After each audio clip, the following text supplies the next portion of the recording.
Okay, the recording started. You all might see a notification on your screen there that you'll need to accept that the meeting is being recorded. All right, thank you, Karen, for that reminder, by the way. We will record today's session, so it's available for you all afterward. You can also access closed captions if you need to use those using the live transcript icon at the bottom of your window. Just click on that and click Show Subtitles. With that, I will hand it over to you, Nicole, to introduce yourself and your presentation. Thank you so much for joining us today. Actually, we had, we're going to do a little tag team to introduce her. Not make her do that herself. Okay, apologies, Karen. Please That's go ahead. Okay. So greetings, everyone. I'm Karen Gunther. I'm the chair of the Career Psych Division. Glad to see so many of you here. Hopefully other people are not having the same access troubles that Nestor and I were just having trying to get in. Hopefully we'll maybe have some others joining us. Nestor Matthews will introduce Nicole Campione-Barr. Nestor is a member of our Division's Mid-Career Mentor Award Committee. And then after that, Nicole's talk will follow, and then there will be time for questions and discussion. I expect this to be an engaging talk of interest to many of us in CUR. I'm assuming that Nicole would like to see faces rather than little black boxes. It's often easier and more pleasant to talk to real people. So if some of you can turn on your cameras so that we can see you. Just when there's boxes, you just never know, are they there? Are they not there? All right, so thank you. And I will turn the floor over to Nestor to introduce Nicole. Karen, thank you very much. It is a pleasure to introduce this year's recipient of the Career Psychology Mid-Career Mentoring Award, Dr. Nicole Campione-Barr. Dr. Campione-Barr earned a BA in psychology at the University of Missouri and her master's and PhD degrees in developmental psychology at the University of Rochester. In 2006, she returned to her alma mater, the University of Missouri, as an assistant professor. There, she subsequently earned promotion to associate professor, and in 2021, she earned promotion to full professor. Her accomplishments exemplify the ideals of the Career Psychology Mid-Career Mentoring Award. These include demonstrating a strong track record of scholarly projects involving undergraduates, providing mentorship to undergraduate researchers who have produced significant work in psychology, securing support for her own work and for her students, spearheading efforts to institutionalize undergraduate research on her campus and across the nation. For brevity, I'll provide just a few examples of Dr. Campione-Barr's accomplishments. In 2015, she served on the University of Missouri committee that hosted CUR's Initiating and Sustaining Undergraduate Research Programs Institute. In 2016, she became the director of her psychology department's Senior Honors and Thesis Capstone program, and the program is flourishing under her leadership. Since 2017, she has served as a member of the University of Missouri's Undergraduate Research Advisory Committee. As a research mentor, Dr. Campione-Barr has published numerous peer-reviewed journal articles that include undergraduate student co-authors. 35 of her students have presented 40 research posters or talks at regional or national conferences. 4 of those students earned special recognition for their posters at the annual meeting of the Midwestern Psychological Association. 11 of her students have completed or are currently enrolled in master's programs. 3 others are in educational specialist degree programs, and 13 others are in doctoral programs. She has mentored 9 McNair scholars, and these students represent only a fraction of the students from historically underrepresented groups that she has mentored. As you can see, Dr. Campione-Barr has a remarkable history of guiding students through the research process and onto careers in academia. She personifies the mission of CUR. Today, she will share her presentation titled Growing and Diversifying the Field of Psychological Science Through Mentored Undergraduate Research Programs. Please join me in congratulating and in welcoming our Career Psychology 2022 Mid-Career Mentoring Award recipient, Dr. Nicole Campione-Barr. Thank you very much, Nestor and Karen. I really appreciate having the opportunity to speak about the work that I'm really passionate about here at the University of Missouri, and was very excited to be honored with this award this year. It definitely helps make it feel like this time that we've all been kind of questioning whether or not anything works anymore during the pandemic, makes you feel a little bit better about that as we go through. So today I am going to talk pretty generally, but have several sort of features that I'd like to highlight about the work that we are doing at the University of Missouri and that I am sort of directing, to really sort of talk about some of our more recent efforts on making sure that the programs that have been strong programs and have developed for several decades now here, but really need some revamping and changing with the times, primarily in terms of who it is that we're serving as students in these programs, so that we can hopefully help to future work on making sure that these students are getting into doctoral programs, getting into academia, and moving on in the science of psychological sciences. So I'm going to share my screen here one second. Okay, so today I am going to start by just going over a little bit about some of the things that Nestor actually just mentioned, just to briefly recap and sort of talk to you about how this really has fit with a lot of what I am doing now. So I am a proud alum of the University of Missouri, and it's been really great to be back at my alma mater as a faculty member. I really wanted to be able to come back to Mizzou while I was in graduate school, and didn't think that that was actually an option for me because I went off to get a PhD in developmental psychology, and at the time that I graduated, we did not have a developmental psychology program at Mizzou. But in a fortuitous turn, they started one the year that I started my graduate program. So just at about the same time that they were growing and needed more people, I was getting my PhD and was very, very excited and happy to come back. And so I have been at the University of Missouri since 2006. And I really started jumping right into mentoring undergraduate students. I had an exceptionally strong undergraduate research background when I was here at the University of Missouri. My mentor was actually still here as a faculty member when I came back. So that was a little bit of an odd turn for both of us, I think. But we really enjoyed the work that we had done together. And quite honestly, if Chuck Bordoon and Harris Cooper had not really taken me under their wing while I was an undergraduate, I don't know that I would have realized what a huge impact it had on my graduate and professional trajectory. And so it was really a big, important thing to me to go back to doing that once I got here. So actually the top right here is Harris Cooper. Harris was a faculty member here in psychological sciences up until the early 2000s. He was here for a couple of decades, but in the 1980s, he developed what is currently our undergraduate honors capstone program.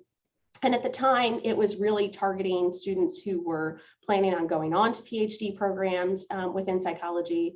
It typically had cohorts of about 10 to 15. I think the year that I was a senior, there were 12 of us. And we would get together once a week and talk about what we were doing for our independent thesis and how that process was going for us, any pitfalls that we had. But we also talked a little bit about the application process and how we might be able to do that better. But it was very much an informal kind of a setup where we just met weekly, and the vast majority of our work was done with our independent mentors. Once I joined the department in 2006, they were on, I think, director number 2 after Dr. Cooper had moved on to a different institution. And there were 3 directors that were in between us, and I took over the program in 2016. And one of the first things that I really wanted to change was the fact that in between that time period, it had definitely come down to the point where the weekly sort of discussion seminar piece was not really being held anymore, that the students were pretty much on their own. I had mentored by that point probably a dozen or more honors capstone students, and really the students kind of complained to me that the program didn't really feel like a program anymore. It just felt like a whole bunch of independent bodies sort of circling each other and not really feeling like they were getting a full experience out of this. But so when I took over in 2016, I was really first interested in making sure that we could grow the program. It had sort of dwindled down to the point where students were anywhere from 8 to 10 in the program, depending on the year. And I really wanted to make sure that in an institution where we have about 1,100 to 1,300 psychology majors at any given time, that I really wanted to make sure that we had more students that were participating in this program. And so we have grown to the point where we average somewhere between 30 and 40 students per cohort year in this program. I've mentored about 35 of these scholars since I've been here at Mizzou. But I want to talk a little bit about the program and then where some of the holes were and what I was seeing with this. But in general, our program is probably not all that unfamiliar to people who have been around some of these programs before. We've got a lot of similar aspects to it. Ours is a year-long program. For our particular capstone, we do run fall to spring. I know that there are some models of this that actually do spring of junior year to fall of senior year. And that would be something that I'd be really interested in doing with our program just in terms of timing, except for the part where our students have a 2-semester research methods sequence that they have to do as part of our major. And it is really, really difficult to get students to have both of those semesters done prior to starting the capstone, which is a requirement of all of our capstones, regardless of whether or not it is the independent or honors capstone. And so we really need to run from fall to spring of the senior year. We do have a weekly seminar that I'm the director for. This weekly seminar has become a lot more formal in the time that I have been doing this. We do have in-class participation and discussion that is happening. One of the things that I instituted a change for is that the grade for each of the semester-long program comes from 85% of their individual mentors that the students have working on their research projects with them, and 15% from me, and so that I can actually kind of keep tabs on them a little bit during this weekly seminar. But during this weekly seminar, we talk about pieces regarding their honors thesis that they are developing. So writing a methods section, how do you write up results for different types of statistical analyses, how do you present a research poster at a conference, as well as aspects about applying to graduate and professional programs. And so we typically see that about 75 to 80% of our students in this program go on immediately to either master's, PhD, or some other professional degree type program. And so we spend a good amount of time talking about how do you write a personal statement, creating a CV, what are some interview questions that you might need to be prepared for when you go to interviews for these. And so our students it's definitely more of a pro seminar in that we definitely have a professional development component to it as well. Each of our students has to identify an individual faculty mentor who's working with them on their independent project. These students are doing an original research study from start to finish over the course of the year. It varies widely as to whether or not they're collecting data from scratch, whether they're using pre-collected data that their mentors might have access to, or how that is working. But the mentors are expected to meet with them in some capacity every 1 to 2 weeks, whether that be individually or in a research group, lab meeting type setting. And we also see wide variability in terms of how hands-on and hands-off the faculty mentors are, whether or not they're getting a lot of direct instruction from graduate students or postdocs or directly from the faculty members. But each lab has figured out a way that they sort of do this on their own. One thing that I will note is that one of the other things that I instituted when we got here is I kind of took the limits off of who could be a faculty mentor, because one, we had a lot of mentors who were, doing things like I was doing some years with having 4 students in a year, and that's really hard when you're doing 4 independent honors thesis, and others who never, ever, ever wanted to take a student. And I didn't want to push people who didn't want to take a student to do that, but we needed to broaden this out because we had more and more students who wanted to have that opportunity.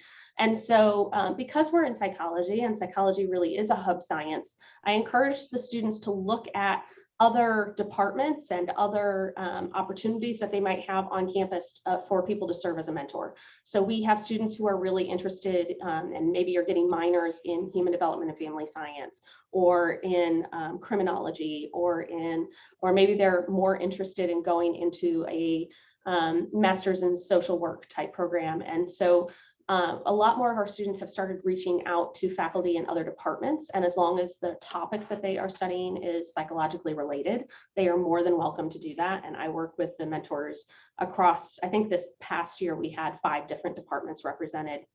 Obviously, the overwhelming majority are from psych. But they are doing this original research project. And we also have had a really great experience. And this was a piece of the program that was started in the 80s by Dr. Cooper, but we do attend the Midwestern Psychological Association meetings as an entire cohort. Everyone in the program is expected to submit a proposal in that October-November timeframe for their project, and most years we get a really high percentage of them that are selected. This year was 100%, which was excellent. And we're really excited to attend, especially because it's been 2 years off of being able to actually go to Chicago. And so our students are really excited about it. But this is a great experience for the students to really understand what it's like to present this research and have this opportunity to engage with a professional science society and their conference. And it's absolutely one of my favorite parts of the job, even if it's exhausting to coordinate, 30 to 40 of us going up and back to Chicago and doing that. But that all comes under the purview of me sort of teaching the sequence. But one of the pieces that was really important to me, the more that I got into this program, was who is it that we're helping here? And who is it that we are having the opportunity to serve in these programs? And the more that I looked at it, we weren't unique in this, but what I found is that we were predominantly serving already high achieving students that had a substantial amount of social and economic privilege themselves. And so a lot of these students had parents with advanced degrees and had been doing undergraduate research for quite some time, and they knew the ins and outs. And so many of them knew where to find this program, knew how to get in contact with me, knew how to find a mentor. But it wasn't necessarily the students that would have had any difficulty getting into advanced degree programs on their own. It wasn't students who we know could actually really benefit from undergraduate research opportunities. And so a lot of what I was really interested in doing was making sure that because we know that research on first generation students and students from minoritized groups are less likely to think that these types of programs are appropriate for them, or even know where to find them, or know that they exist. I really decided about 3-4 years ago that the biggest piece that I wanted to add and change to this was to go out and find the students where they were and invite them to apply and invite them to be a part of this program, because most of them were not seeking me out, and that was typically how this program worked out. So I want to spend the vast majority of my time sort of talking about some of the steps that we have taken within our department and sort of how that has opened up these opportunities. One of the things that we have done, we had this on the books for a long time, but nobody was really utilizing it.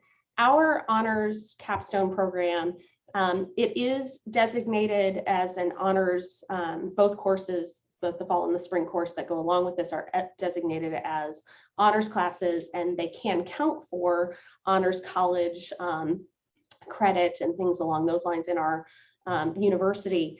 And the students who graduate through the honors program and finish with a 3.5 or higher and have done all the requirements to do so, do graduate with departmental honors. But this program does not necessarily have to just be for honor students. And in fact, we find that a lot of our students could benefit from this who are strong students, but maybe are not in the honors college, or maybe are not interested or have the resources at this point to be a graduate with departmental honors. And so we added non-honors section to both of the class. And so that section is called the Independent Research in Psychology program. And that particular aspect just is a designator.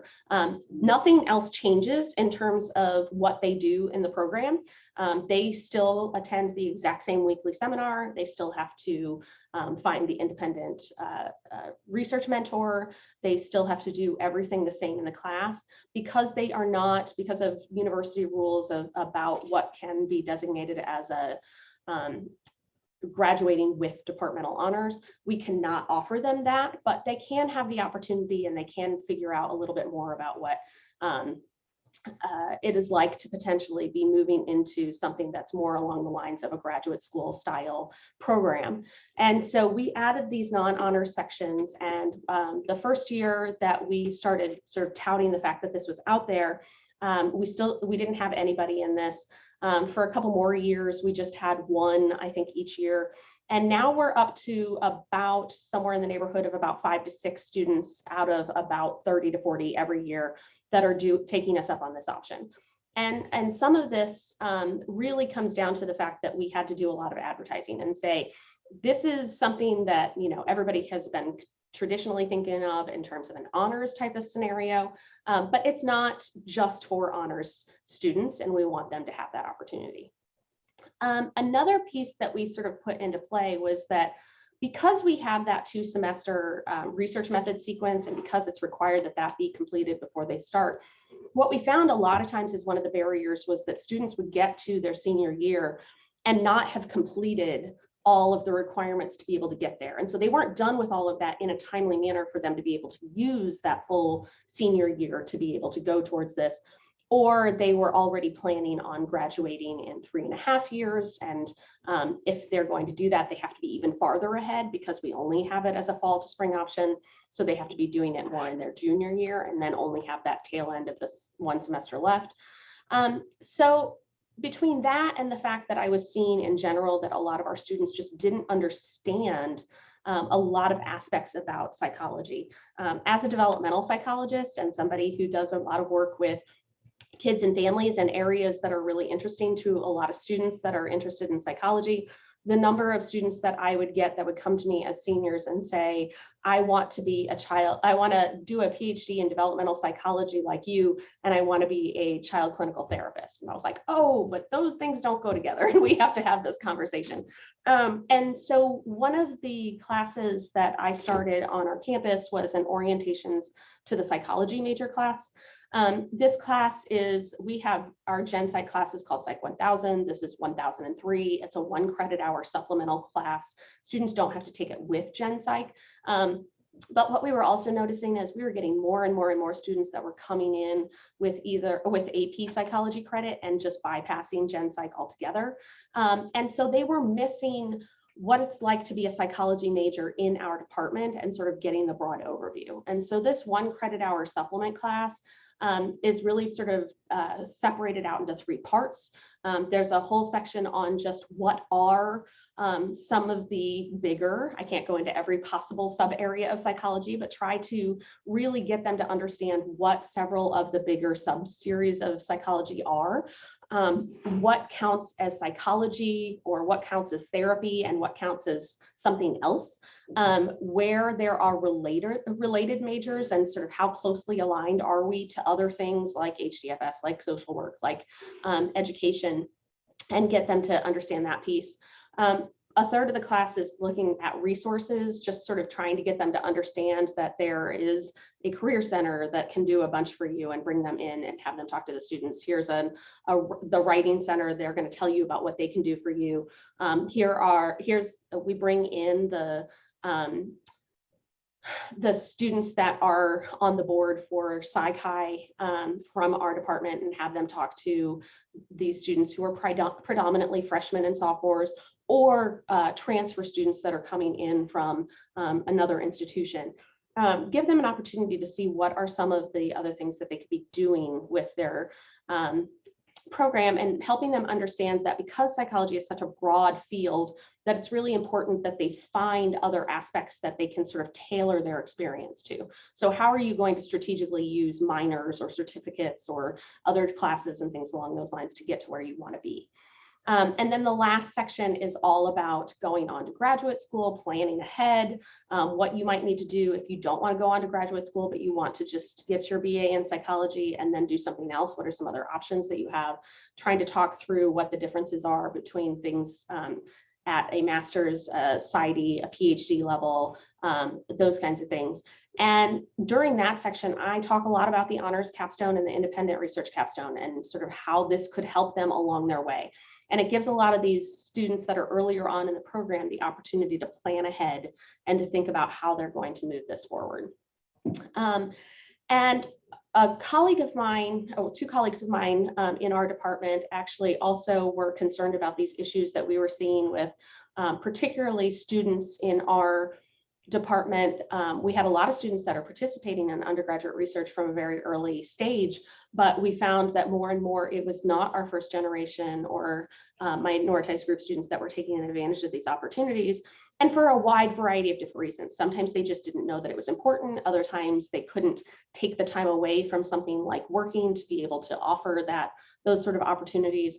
And so they developed an undergraduate psychology scholars program that is specifically for first and second year students from first generation or underrepresented backgrounds. And in this program, the students are assigned sort of 3 different rotations in 3 different labs over the course of the first semester. So they spend about 8 weeks, or I think it's less than that, like 4 or 5 weeks in each of 3 labs. They go through and sort of rank order faculty that they're interested in based on the description of their research. And they just do sort of a broad overview for those 4 weeks. They join in on research group and lab meetings. They might do a small piece of something like data entry or coding or something that can be done and completed within about 4 to 5 weeks. And then at the end of that first semester, they rank order their 3 experiences, and then they are matched up with one of those mentors for the entire second semester in the spring. And then in that particular capacity, they do get course credit for the time that they are putting into their time there. And they also are given a $300 stipend for the semester, and hopefully help them want to participate in this and also have the little bit of extra time that those resources might give to them. And what we've found is that those students are really enjoying the program and they are staying involved in undergraduate research. Many of them are staying either with the mentor that they had by the end of that program or going, feeling like they have the resources and understanding of where they could go next and how they could find a mentor in the next stages. And so we're seeing a bunch of those students just now. This program this year is in its 4th year. And now I am starting to see those students in the Honors Capstone program, and they have sort of followed along and stayed with it and stayed involved. And a lot of those students are learning about things like the McNair Scholars Program for the first time and that kind of opportunity they're learning. I go in and talk every year to this group about the Honors and Independent Research Capstone opportunity. Again, it's trying to hit them earlier and also let them know that these exist and putting a face with a name so they can feel free to come to me about these questions at any point that they have them. But some of the other connections that I have really tried to cultivate through this program is one, through our Psych-Chi and Psychology Club program. It's really helpful that I can say to each entering year's Psych-Chi group that I was vice president of this particular chapter and that I really enjoy working with them. And I go in every year and talk to them about the Honors and Independent Research Capstone program. And I would say that about 80% of the board members in any given year are in my capstone program at the same time. So it does lead to a lot of natural back and forth. They hold mock poster sessions before we go to MPA. They try to really work with us and let the younger students know what's coming up.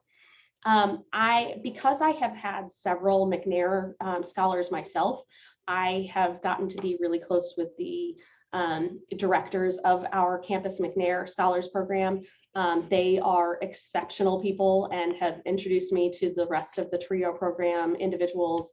And now if basically anybody from our McNair or Discover or TRIO programs have a psychology major, I get probably a half a dozen emails a year just saying, these people sent me to you and I don't really know what I'm supposed to talk to you about, but could we have a conversation? And this has worked out really well because these students often don't know that they could get even more out of their McNair experience if they are psychology majors. We actually allow students to double dip this program. So if they are senior McNair scholars and they are also enrolled in the Honors Capstone program, they can use the same project and get credit for both. We do not make them choose. And a lot of our students who choose to do McNair as a junior will then also just stay with their mentor and build on that project and sort of add another research question or aim or something along those lines, so that they can kind of build on that progress and do something a little bit bigger. And this has helped tremendously in our program. We also have a really thriving Office of Undergraduate Research, and the fact that I'm on the Undergraduate Research Advisory Committee with that group has allowed us to build some partnerships. They actually helped us that we were struggling for a while to make ends meet on our MPA trip, and that particular office did some partnering with us and said, you know, if you make sure that your students present at our undergraduate research forum every year, we'll make sure that we kick some money your direction to your trip. And we said, you've got a deal there. And it works out really nicely because for the last several years, it's been within, 2 to 7 days ahead of us leaving for that conference. And so it gives them an opportunity to have a dry run of how to present their poster before they go. And we've also had really great experience with partnering with our fellowships office. They come in and talk to all of our students right away early in the fall to talk about things like the Ford Foundation Fellowship, NSF GRFP opportunities, give students the opportunity to really sort of learn that there are other options that might help them pay for graduate programs from here on out, and really give them an opportunity to learn about that. Our fellowships office does a great 4-week boot camp for the NSF GRFP applications, and they run a couple series of them. They do it over the summer, and then they do it right away first thing in the fall for those that they might not have caught earlier in the summer. And so we've had several of our students really take advantage of those opportunities. And so what we're starting to see is that there are some positive changes. It's stayed pretty consistent in terms of who the percentage of students that are going on from our program to graduate programs and into academia. And I would say out of that 70 to 80% that are going on to graduate and professional programs, every year, at least half of those are going on to PhD programs in some capacity. And so we really are seeing students that are planning on going into academia that are doing this work.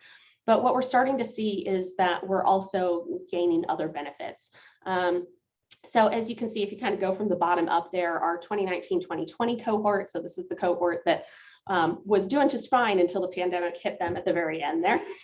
We had about 36 students in that cohort, and about 4 of those were either first generation or underrepresented minority students. We didn't have any of them participating in fellowships. That was the first year that I had the fellowships office come in and talk to them.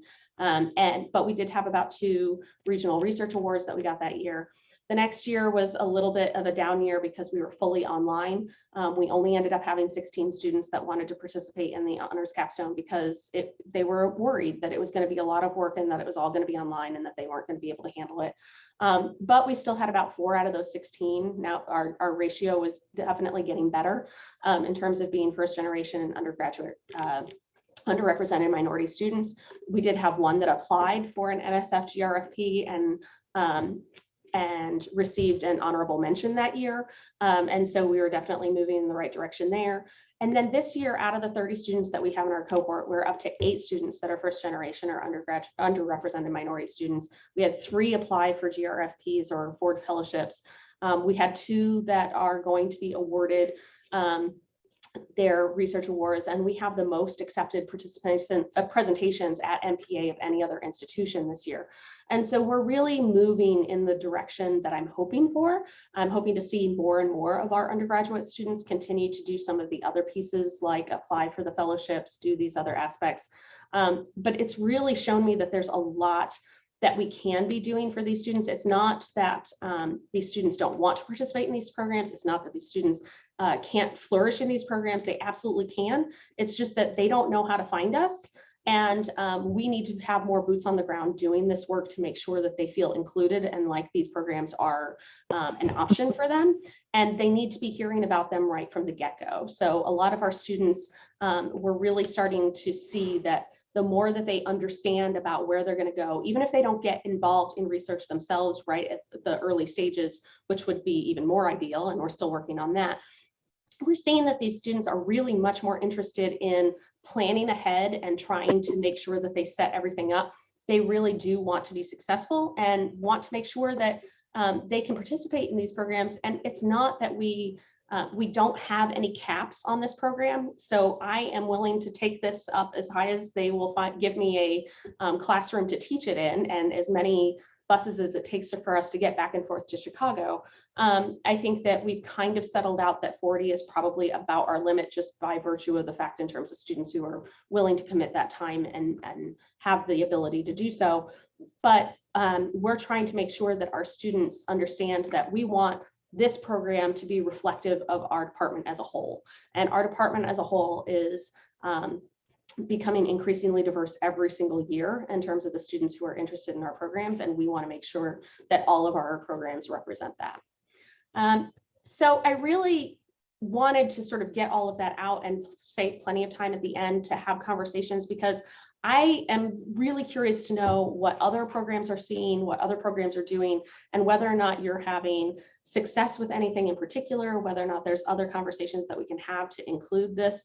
But I really am passionate about this particular topic and really hope that this helps students in the future to want to be at the next level and to really understand what we have to offer. So I will stop sharing there. Thank you. There are some questions in the chat. Nicole, do you want to attend to those? Do you want me to? Yeah, I see. I guess there's only one. One about IRB. Yeah, so our students, there is wide variability in terms of IRB applications and how that process is working. If a student is starting a brand new project from start to finish that they are going to have to collect data for, they absolutely have to get IRB approval. And our IRB requires that a faculty member be on any IRB application. So they really do make sure that it goes through all of the hoops. It has to be submitted by our faculty member in order to be official. So our faculty members are really good about sort of walking through the students with that. They do come to me sometimes with their questions and concerns, but more often than not, their mentors are really good about walking through them with that. And we ask that they have IRB approval prior to the end of the first semester so that we make sure that there's plenty of time for them to get data collected in the spring when they get back.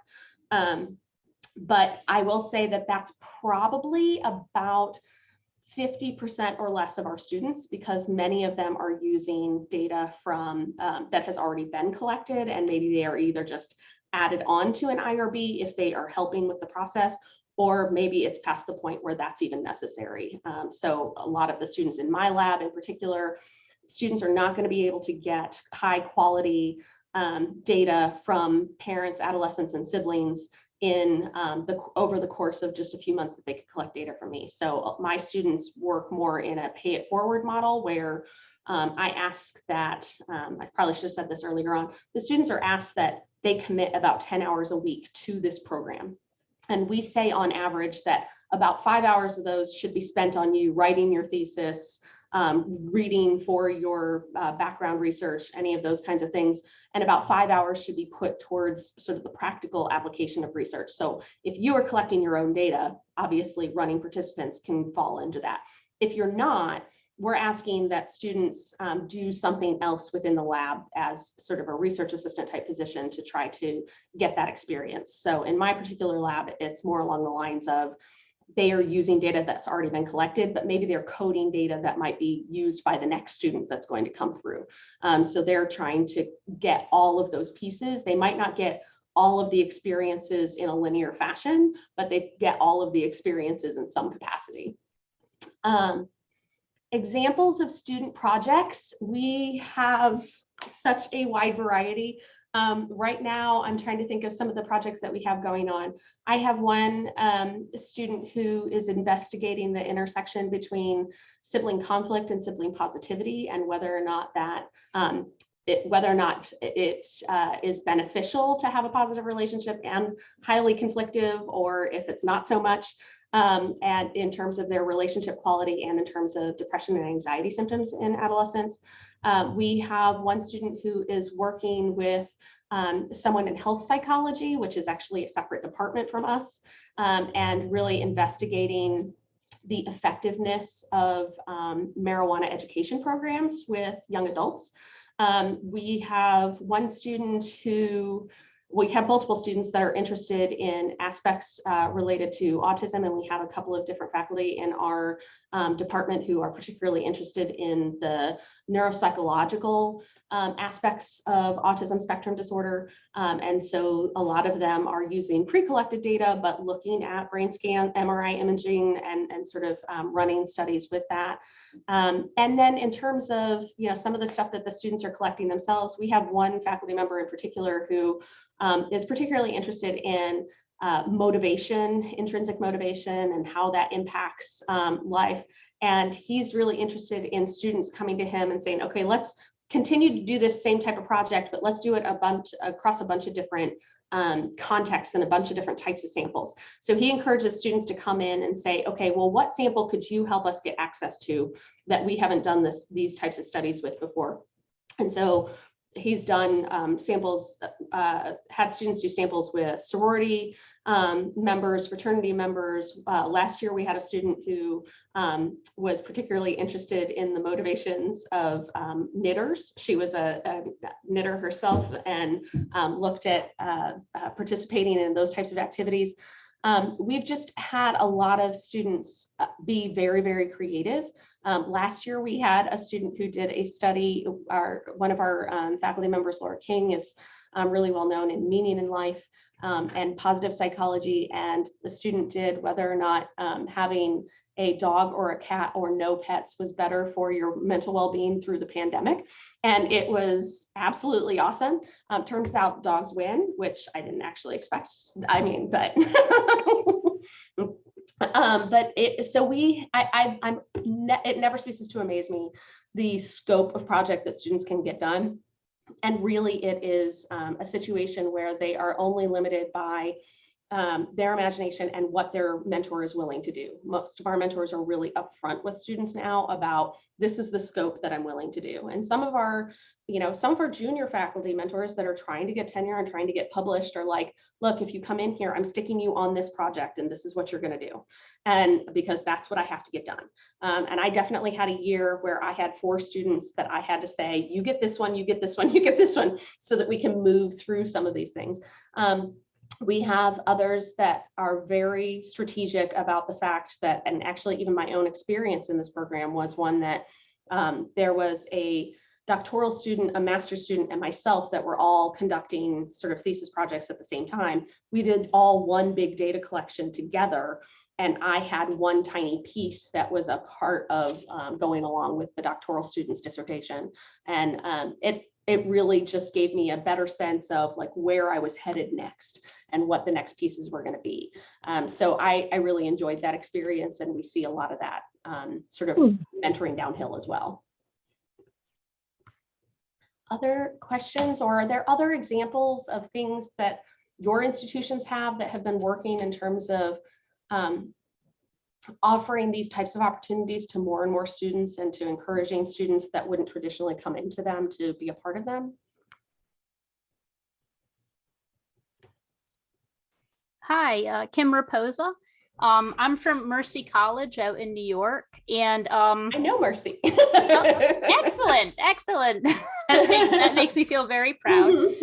But I am also a McNair Scholars Program Director.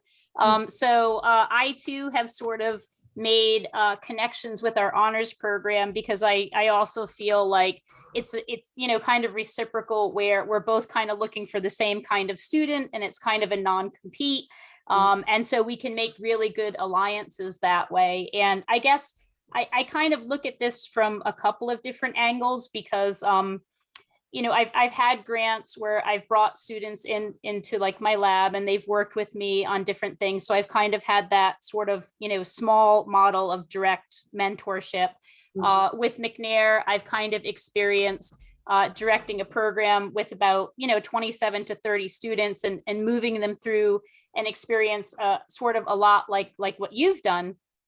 And at my institution, most students look like McNair students. So they are, you know, they're low income, first generation. About 2/3 of our college is underrepresented in terms of minority status in graduate education. And so, you know, and in that way, you know, the time commitment and the structure and all of that, like for McNair, for your program, I find that serves a particular kind of student. You know, we had a student, Lily, who she just graduated with her doctorate in social work, and she came to our program from Staten Island every day, a 3-hour commute because we're kind of way up, and she had 3 children, and she made that work, and you know, great person and very proud of her accomplishments.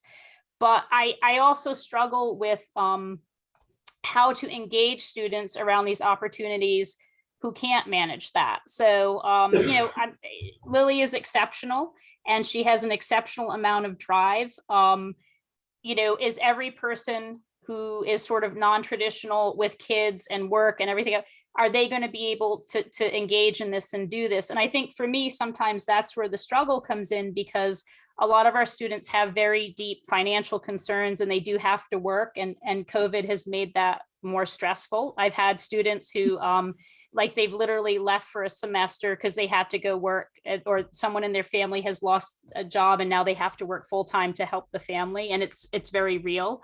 And so I struggle with, you know, with these programs, I feel this is a great fit for a certain kind of student, and you can devote that 10 hours and you can come into somebody's lab and you have a certain amount of free time in a way to you know, get these great life enhancing opportunities. But then I also, I guess, struggle with how do I reach those students that they're the commodity missing, I think sometimes, is time. Yeah. You know, and I guess I've experimented with myself with turning a course into a cure course, so that, you know, and part of it too is like, if the tree falls in the forest, does anyone hear it? But like, what if you don't know there's a forest?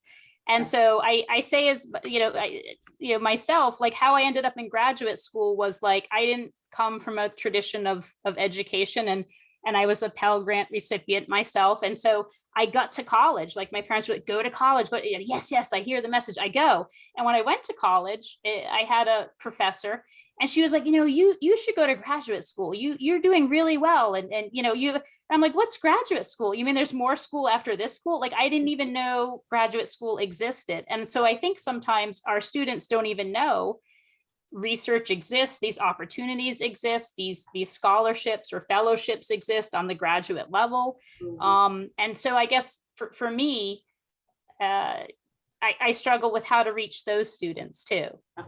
And I'm sorry, I'm not coming forth with answers, and I have more questions, I guess, than. I feel like these are a lot of the same questions and pieces that I'm struggling with personally right now for us. The pandemic in particular revealed holes to me of where we could be reaching more people.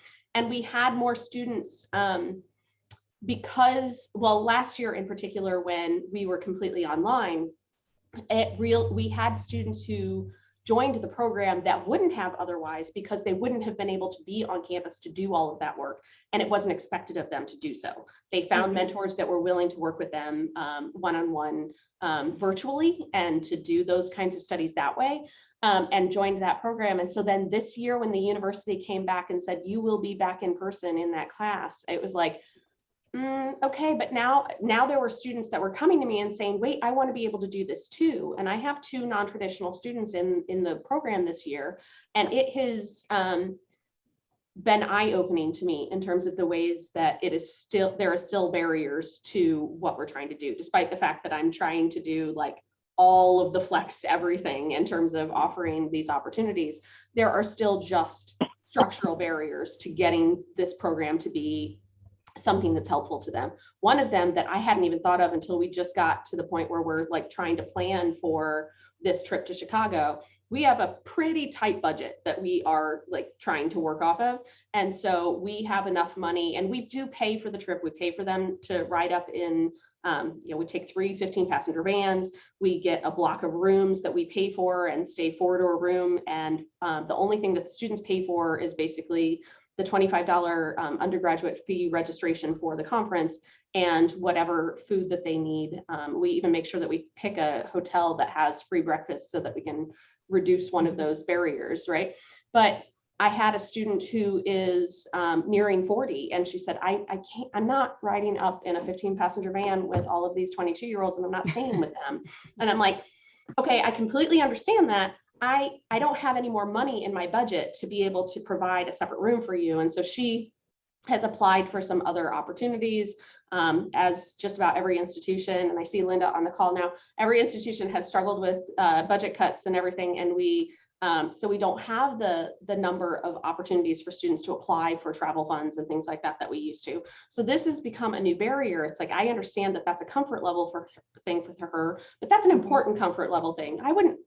I'm definitely not personally staying with 4 students when I go. So I understand why that was a problem. Mm-hmm. So we're trying to come up with more of these, and I get into a back and forth loop with administration a lot of times of, well, you can't be everything to everyone. And I'm like, but I can try, like I just, mm-hmm. So we're mm-hmm. trying to find these opportunities. Mm-hmm. But the fact is that we are still struggling. And I feel like, whereas we've become better at making sure that what would be considered the traditional age students or students who do not have other family responsibilities coming through, we're getting better at making sure that the diversity of that group is represented. But I don't think we're doing a great job on the other end yet about students who have other caretaking responsibilities, students that are non-traditional age-wise, things along those lines. I think we're still really, really struggling to figure that out. And I go back and forth about whether or not we should be offering an online section for this option, or if there's some additional support that we can be doing. But I don't know, because I don't want any of those students to feel like the graduate level piece is beyond their reach. It's not. Most of them, I added in actually 2 of the discussions that we have now, just in recent years. I've started adding information about the hidden curriculum and trying to explain that, not just to my underrepresented students already knew all about it and knew exactly what we were talking about. Partially, it was also educating some of our privileged students about the fact that things that your colleagues and peers don't know because you have parents that went to college, or you have parents that already went to graduate school, or you have these opportunities, and trying to help students know that it's okay. We're all sort of starting from a different perspective, but it's really hard sometimes to go back and think about what didn't we know back then and what might students not know. And, I'm always, every year there's something else that I'm like, wow, I should have thought about the fact that most people do not know that, and I need to break that down. And so we're still finding those holes, and I don't know that we're ever going to find them all, but I feel like if we keep trying, we'll get closer. Thank you. Mm-hmm. Other questions or comments? I don't know if you saw Dave's comment in the chat, but that he had a similar situation taking students to regional conference on room assignments because he had one transgendered student. Mm-hmm. And it was my students who came to me, I don't know, this was pre-pandemic now. I had students that came to me that just said, if we don't want to break up the rooms by gender anymore, we want to, base it on who we want to stay with and who we feel comfortable staying with. And so I opened it up and said, okay, then, here are the rooms and here are the spots, and anybody, you have to make sure that everybody's okay with who's in their room and whether or not they feel comfortable. Mine wasn't a situation of a transgender student, but I had a couple of sexual minority students who really didn't want to be segregated by their specific sex. And so I really feel like we're getting better at that. They're 21 and 22-year-old adults or older in most cases. And so I can trust them to say this. I don't know what I would do if I was dealing with a younger population, but in this particular group, I feel like it's important to say, you're adults and let's treat you that way.